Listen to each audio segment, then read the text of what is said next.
Hello everyone and welcome to perfection IAS 69 BPSC mains के लिए जो हमारा प्रीवियस ईयर क्वेश्चंस का सीरीज़ चल रहा है पॉलिटी का, उसमें आपका फिर से स्वागत है। आज हम तीसरे क्वेश्चन के साथ जुड़ रहे हैं आपके साथ। अगर थर्ड क्वेश्चन की बात करें जो 65 बीपीएससी में पूछा गया क्वेश्चन है, उसमें अगर आप देखेंगे तो ये क्वेश्चन पार्लियामेंट के बारे में क्वेश्चन है that Indian parliament is a non sovereign law making institute, evaluate this statement. और अगर मैं इस क्वेश्चन को दो और बार जब ये पूछा गया उसके सेंटेंस में बात करूँ तो एक बार पूछा गया है कि इंडियन पार्लियामेंट इज़ सॉवरेन और नॉन सॉवरेन और बोथ।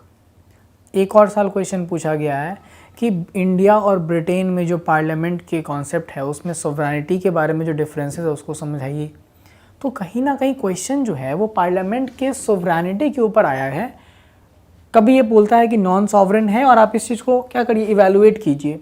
कभी ये इसके सॉवरेनिटी के ऊपर पूछता है क्वेश्चन कि क्या ये सॉवरेन है कि नहीं है। तो बेसिकली ये क्वेश्चन पूछने का पर्पस ये है कि हमने पार्लियामेंट्री फॉर्म का जो पार्लियामेंट्री फॉर्म की बात करते हैं ये हमने ब्रिटेन से लिया है, ब्रिटिश कॉन्स्टिट्यूशन। लेकिन हमारे यहाँ का जो पार्लियामेंट्री फॉर्म है उसमें हम लोग पार्लियामेंट्री सॉवरेनिटी के कॉन्सेप्ट को 100% या कह सकते हैं सेम उस मैनर में नहीं अप्लाई कर सकते हैं जो कि ब्रिटेन में देखने को मिलता है।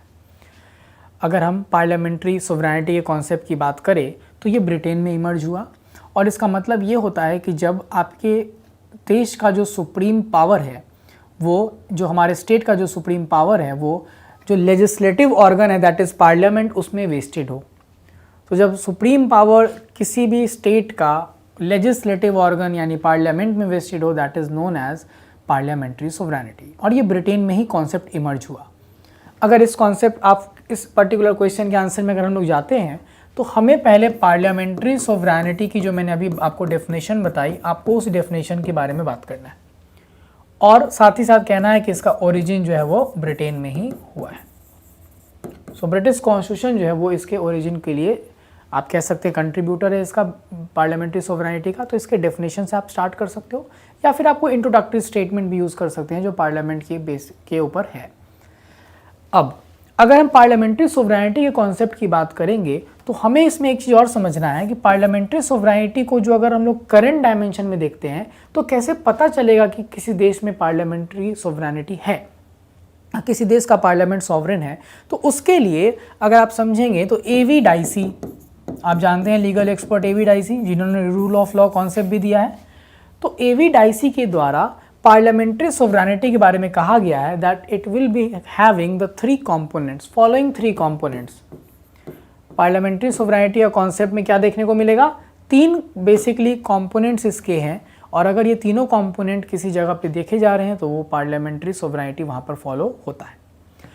पहला कि जो पार्लियामेंट है it can make, amend और repeal any law। पार्लियामेंट जो है वो किसी भी तरह का कानून बना सकता है, चेंज कर सकता है और हटा भी सकता है। दूसरा कॉन्सेप्ट क्या कहता है कि पार्लियामेंट जो है कॉन्स्टिट्यूशनल अमेंडमेंट्स उसी मैनर में करेगा जिस मैनर में वो एक ऑर्डिनरी लॉ बनाता है। यानी कि संविधान में चेंजेस करने के लिए कोई स्पेशल प्रोसीजर की ज़रूरत नहीं हो। जिस तरह से पार्लियामेंट एक नॉर्मल कानून बना रहा है उसी तरह से वो कॉन्स्टिट्यूशन को भी चेंज कर सकता है। और तीसरा, laws made by parliament can not be declared invalid by the judiciary. Judiciary को ये पावर नहीं होगा कि जो पार्लियामेंट के द्वारा लॉज बनाए गए थे उसको वो क्या कर दे, इनवैलिड डिक्लेयर कर दे। तो ये जब हम तीनों पैरामीटर्स की बात करते हैं तो ये तीनों पैरामीटर्स ही डिसाइड करता है कि किसी देश का पार्लियामेंट क्या है, सॉवरेन है। और ये तीनों ब्रिटेन में आपको आराम से देखने को मिलेगा। पार्लियामेंट के पास पावर है, वो किसी भी तरह का कानून बना सकता है। दूसरा, उसके लिए कॉन्स्टिट्यूशनल अमेंडमेंट चूँकि अनरिटन कॉन्स्टिट्यूशन है तो वो उसी तरीके से होगा जिस तरह से एक नॉर्मल कानून बनता है। और तीसरा कि जो भी लॉ पार्लियामेंट ने बना दिया उसको कोर्ट्स इनवैलिड डिक्लेयर नहीं कर सकते। ठीक है, अब पार्लियामेंट्री सॉवरेनिटी का डेफिनेशन कंपोनेंट आपने समझ लिया और आपको ये समझ में भी आ गया कि इंडिया में हम लोग पार्लियामेंट्री सॉवरेनिटी नहीं फॉलो कर सकते क्योंकि ये तीनों कंपोनेंट आपको दिखेगा इंडिया में अप्लीकेबल नहीं है। पहली चीज, parliament can make any law, amend any law, repeal any law. तो यहाँ पर आपको क्या दिखेगा कि हमारे यहाँ फेडरेशन है, और फेडरेशन में जब पावर का डिवीजन हो गया है तो स्टेट लिस्ट के सब्जेक्ट पे पार्लियामेंट लॉ नहीं बना सकती नॉर्मल समय में, तो एनी लॉ यहाँ पर गड़बड़ हो गया, नहीं वो मिल रहा है ये पॉइंट। कॉन्स्टिट्यूशनल अमेंडमेंट उसी तरह से होगा जिस तरह से ऑर्डिनरी लॉ बनाया जाता है, ऐसा भी नहीं है। अमेंडमेंट के लिए हमारे यहाँ स्पेशल प्रोसीजर है, कुछ ही चीज़ें हैं जो कि फ्लेक्सिबल हैं, जो वो सिंपल मेजॉरिटी से चेंज हो सकती हैं, बाकी सब चीज़ के लिए स्पेशल मेजॉरिटी चाहिए। और तीसरा, we have judicial review and the laws of parliament has been already declared many laws invalid by the judiciary, like section 66A of IT act was declared invalid in the Shreya Singhal case. तो इसीलिए ये तो हम लोगों को obvious prima facie समझ में आ रहा है कि पार्लियामेंट्री सोवरेनिटी हमारे देश में नहीं है। लेकिन आपसे जब ये क्वेश्चन पूछा जाता है, क्योंकि एक बार क्वेश्चन पूछा गया था कि सॉवरेन और नॉन सॉवरेन और बोथ, तो इस तरह के लिए हम लोग क्या करेंगे, एक एनालिसिस देख सकते हैं, हम लोग एक कंपैरिजन कर सकते हैं, क्योंकि आप ये नहीं कह सकते कि आपके देश का पार्लियामेंट बिल्कुल भी सुप्रीम नहीं कहा जाएगा किसी भी एरिया में। तो फॉर और अगेंस्ट, यानी कि हमारे वो प्रोविजंस कॉन्स्टिट्यूशन के जो पार्लियामेंट के सोवरेनिटी को रिफ्लेक्ट करते हैं एक लाइटर नोट पे, आप कह सकते हो इन अ शॉर्टर एलिमेंट, तो वो हम लोग फॉर में लिखेंगे। फॉर एग्जाम्पल अगर आप बात करते हैं तो आपको दिखेगा आर्टिकल 2 एंड 3, पार्लियामेंट के पास पावर है कि वो किसी भी तरह का इंटरनल रीऑर्गेनाइजेशन है स्टेट्स का, और साथ ही साथ किसी बाहर की टेरिटरी को एक्वायर करना। आर्टिकल 2 में हम बाहर की टेरिटरी एक्वायर कर सकते हैं, पार्लियामेंट कर सकता है अपने टर्म्स एंड कंडीशन पे, जैसे हमने दादर नगर हवेली, दमन दीव, सिक्किम को ऐड किया, गोवा, पुडुचेरी। और दूसरा आर्टिकल 3 के अंदर हम इंटरनल रीऑर्गेनाइजेशन पार्लियामेंट कर सकता है बिना किसी दबाव के, जैसे हमने JNK का रीऑर्गेनाइजेशन किया अभी, तो ये भी पार्लियामेंट को एक सुप्रीम पावर दिखा रहा है।